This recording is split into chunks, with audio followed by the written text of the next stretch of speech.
like to think of beauty not just from an outward standpoint, but from inner. So beauty is within. Beauty is how you see yourself and how you present yourself to the world. Welcome to the Beauty Talk podcast, where we feature how the best medical practitioners help their patients to look better, younger, and healthier. Now, enjoy the show, and here's your host. Daniel Gao here. I'm the host of Beauty Talk. We feature the top medical practitioners in health and beauty, both inside and out. I have Dr. Brandy Williams, a pharmacist, menopause expert, and the founder of Revolution RX Pharmacy, the first and only Black woman-owned sterile compounding pharmacy in Texas. She specializes in helping women reclaim their glow by balancing hormones, supporting skin health, and optimizing metabolism through personalized compounding and peptide therapy. Her tagline says it all: where beauty and wellness meet science. So Dr. Williams, welcome and glad to have you here. Thank you. I am delighted to be here with you today and delighted to speak to your audience. Yes. Well, let's start from the very beginning. What first got you interested in the medical field? My love for math and science. So started very early on, sixth grade, with a series of science projects. And at the end of those 12 projects that we had to do, it was supposed to be in groups. So there was supposed to be partners. We were paired in twos. However, my partner decided that they didn't want to complete the project. So I went to my science teacher and tried to get her to just split it and to make it individual 6 projects. She wouldn't. She told me that it was still required to complete all 12. And at the end of it, she told me once I completed the 12 projects by myself, she told me that one day I would be a great scientist. And so that kind of stuck with me. And so it was a back and forth between law school and medical school, actually. And I decided to do a summer science for seniors program at Baylor College of Medicine going into my senior year. And I fell in love. I was divided between a cardiology lab and a pharmacology lab. And I chose pharmacology. And here I am years later. I won't disclose how many, but that's how I got started on the path. Got it. Okay. And so then that led you to start Revolution RX Pharmacy. What was that like? What caused you to decide to start your own business? Oh, really just getting out of retail. So I went into retail thinking that there was a void there of patient care and hoping and believing that I could make serious impact there. However, the 15 years that I gave to the company really wasn't able to make major impact because of how the company was structured. The company was structured more on reviews, reports, KPIs, and meeting certain targets within the company financially. So it was more focused and geared towards the business side of it. And it really didn't give much room for patient care. And some of the things where I saw that the ball was dropped in patient care just really disturbed me. And I decided, okay, this is the final straw. And so it led me into becoming an entrepreneur and opening Revolution RX Pharmacy. Got it. Okay. So now I want to dive a little bit deeper into what you do in your pharmacy. So let's start off with the customized personal medicine that you do and this whole philosophy that there's not a one size fits all. So you can talk about why is it important to customize this medicine? Well, everyone's body is different. Everyone's chemical makeup is different. So we're not just looking at one source and then creating a medication that can alleviate everything for that particular body. Everybody is different, and every chemical makeup or chemical structure is different. So the way that I metabolize something as simple as, maybe let's go with lisinopril, which is a very common high blood pressure medication. So something as simple as lisinopril, I'm going to metabolize it differently than you. And I may be allergic to some of the inactive ingredients. Something as simple as lisinopril, we're going to metabolize it different. You're going to experience some side effects that I may not experience. So I got tired of seeing patients who were trying to find medication and it was a ring around the rosy kind of thing. Like, take this, try this. Because unfortunately, with medication, you don't know what is acceptable for your body until you ingest it or until you take it. You don't know whether you're allergic to it unless you go out and get allergy testing.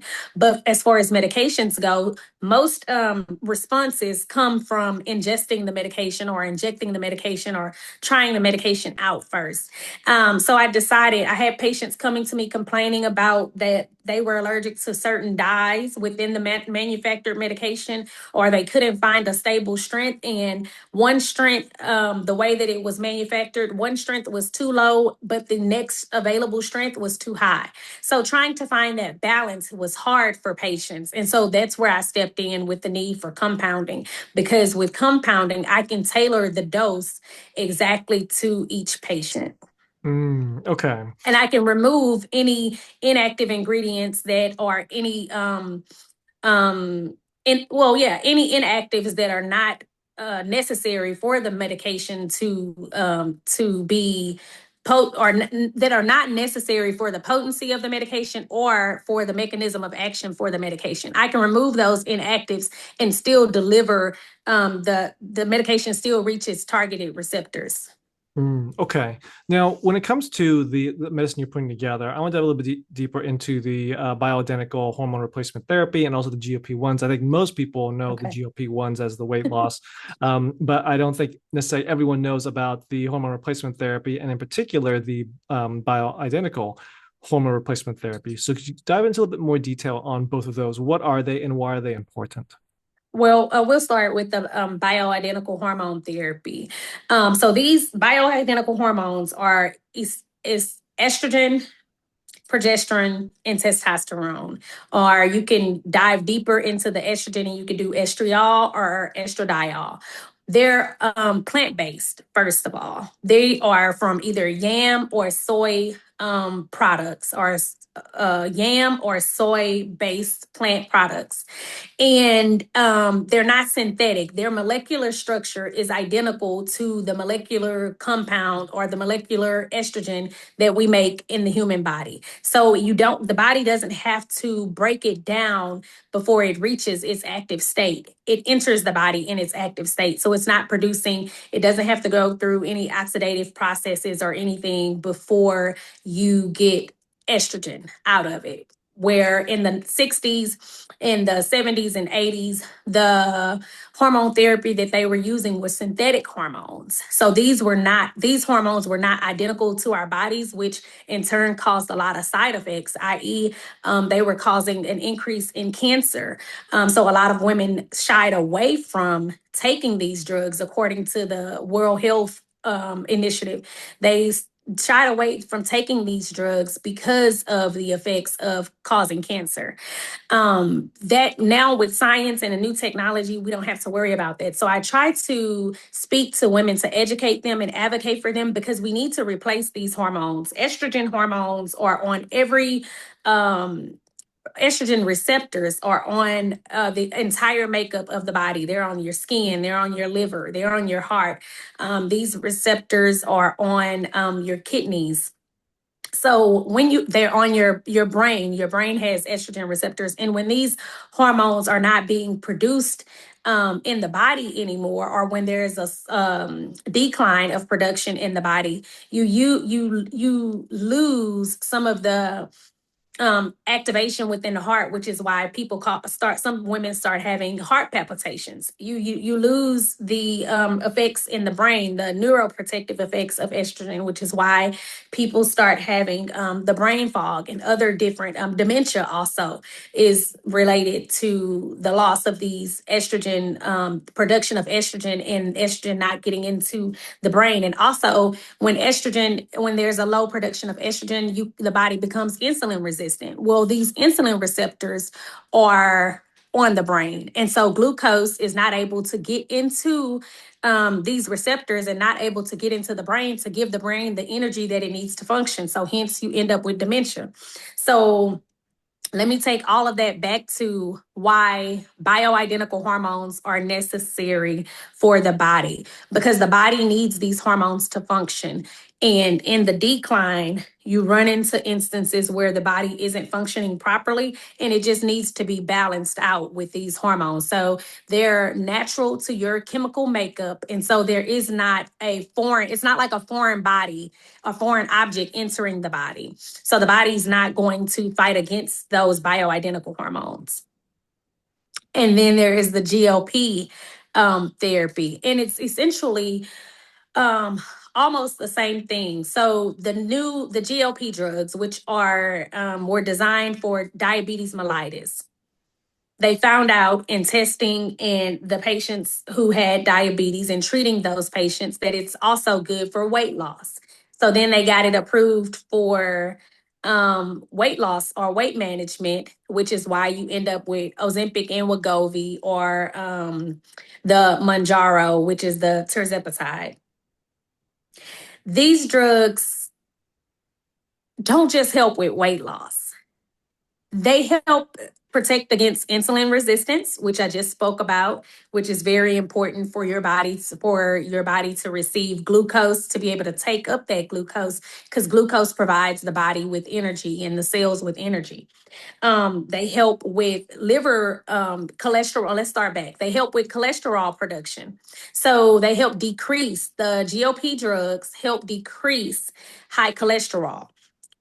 Women who are going through perimenopause end up with an increase in cholesterol, because the body is trying to produce more cholesterol to end up producing more estrogen. So it's really intricate the way the body works, but one thing needs the body needs estrogen to help with insulin, or the body needs estrogen to help with energy, or the body needs testosterone for the body to function with the sex drive and things like that. So all of these drugs are helping with the underlying effect of a cause, and not just treating the surface symptoms. So although it seems like, oh, this is just helping with weight loss, no, it's helping heal the body from the inside out. Okay. I know that was long. No, it's good. It's but good. Yeah, no, it's very helpful. Now, I want to go into peptides, because I think that's something that a lot of people are hearing more and more about, peptide therapy. But can you kind of explain again, kind of what is peptide therapy and what are the benefits of it? Okay, so peptide is it's a big frenzy right now, because a lot of people are using it for anti-aging, which I absolutely love peptide therapy. And these peptides are signals. They're amino acids, small chain amino acids that are sending signals throughout the body to tell the body which functions to do. Basically, that's the simplest way to think of them, as power chains or power source for the body. So to speak of some of this is not a peptide, but I just want to speak on this before. It's a coenzyme. It's called NAD plus.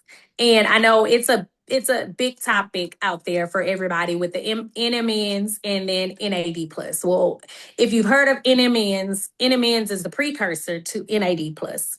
So I always tell my patients, if they can tolerate it, it will be better for them to do the NAD, because you don't have to, it's not the precursor, it's the actual energy source for the cells. So it's a coenzyme that enters in to the mitochondria and gives it energy. So this is in every cell in the body. So you can imagine how important it is for these cells to receive that energy in order to properly function.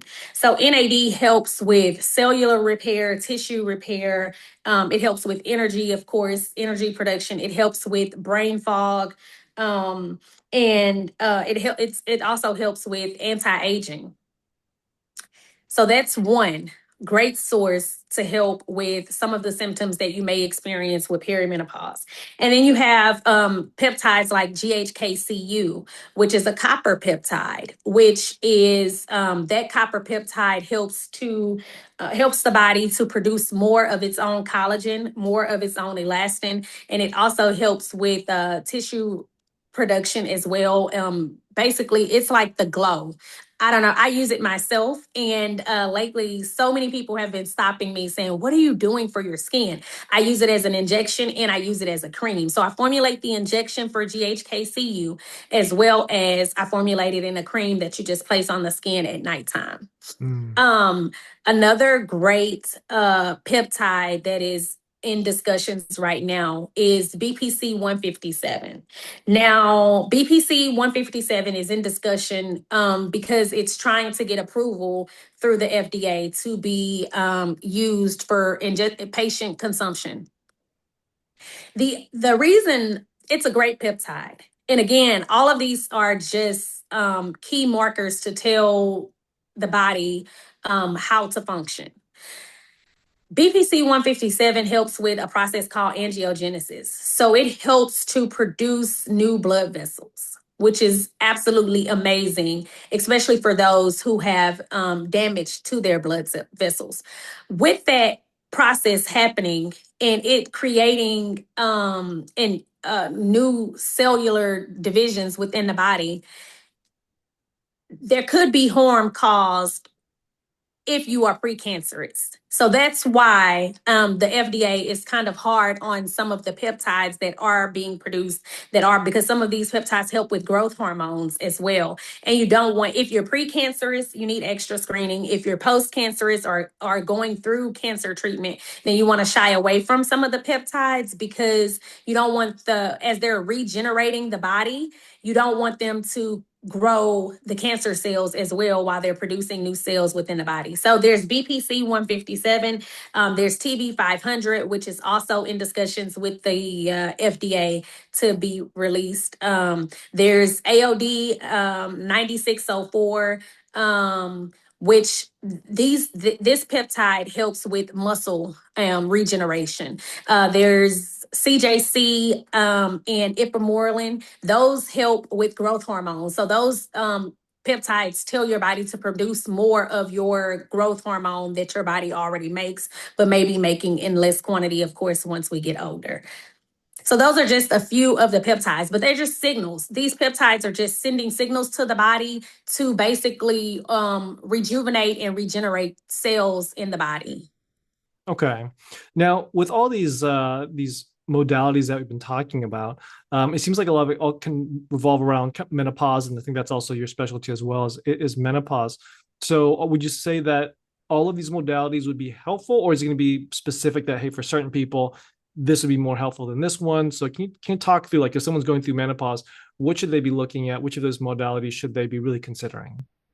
So of course, there's going to be certain peptides or certain drugs that will help, even with HRT therapy.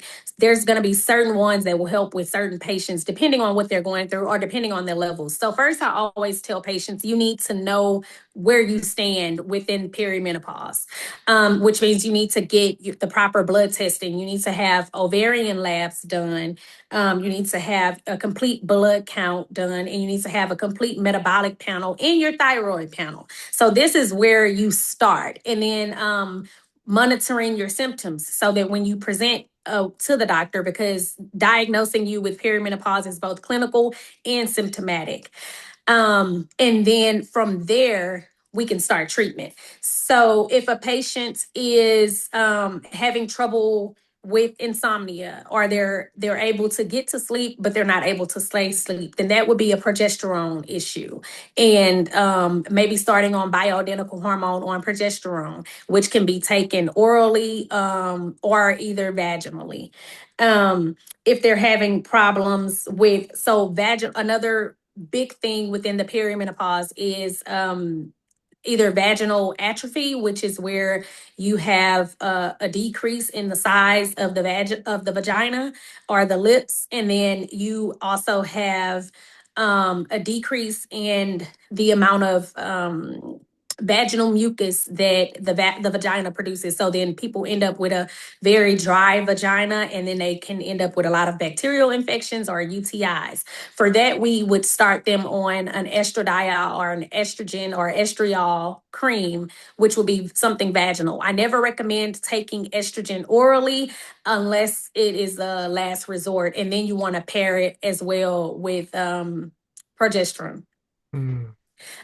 If it's a issue as far as like energy or libido, things like that, then they may I have a lot of patients where we compound a testosterone cream, and that testosterone cream is usually used topically. They'll apply it to the wrist, just 2 drops to the wrist each day, and that usually helps their symptoms subside. As far as the weight loss that a lot of patients the weight gain, excuse me, that a lot of patients suffer with when they're going through perimenopause.